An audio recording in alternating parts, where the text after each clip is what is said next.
বিসমিল্লাহির রহমানির রহিম।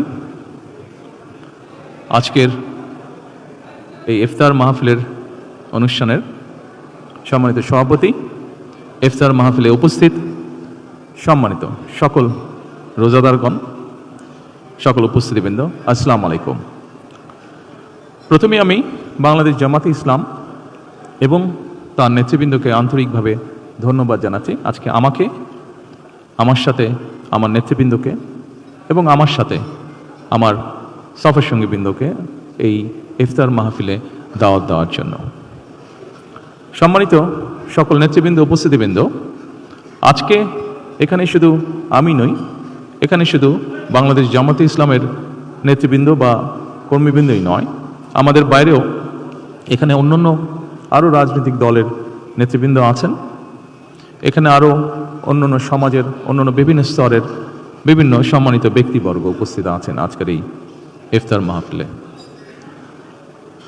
আজকে আমরা একটি গুরুত্বপূর্ণ সময় সকলে এখানে একত্রিত হয়েছি। দেশের একটি গুরুত্বপূর্ণ সময়। কিছুদিন আগে দেশে নির্বাচন হয়েছে। এই নির্বাচনের মাধ্যমে গণতন্ত্রের যাত্রা শুরু হয়েছে, যে গণতন্ত্রের জন্য বাংলাদেশের মানুষ প্রায় 1 যুগেরও বেশি সময় ধরে অকাতরে জীবন দিয়েছে, বিভিন্ন অত্যাচার, নির্যাতন, গুম, খুনের শিকার হয়েছে। এত ত্যাগের বিনিময়ে আমরা আজকের এই গণতন্ত্রের যাত্রা, যেটি সূচনা হচ্ছে বা হয়েছে নির্বাচনের মাধ্যমে, সেটির সুযোগ পেয়েছি।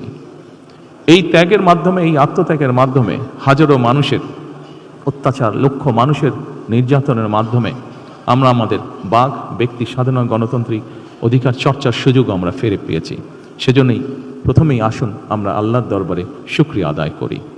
সম্মানিত উপস্থিতিবৃন্দ, বাংলাদেশের মানুষ আজকে অনেক প্রত্যাশা নিয়ে, অনেক আকাঙ্ক্ষা নিয়ে, অনেক আশা নিয়ে আমাদের সকলের দিকে তাকিয়ে আছে, বিশেষ করে রাজনৈতিক দলগুলোর দিকে তাকিয়ে আছে।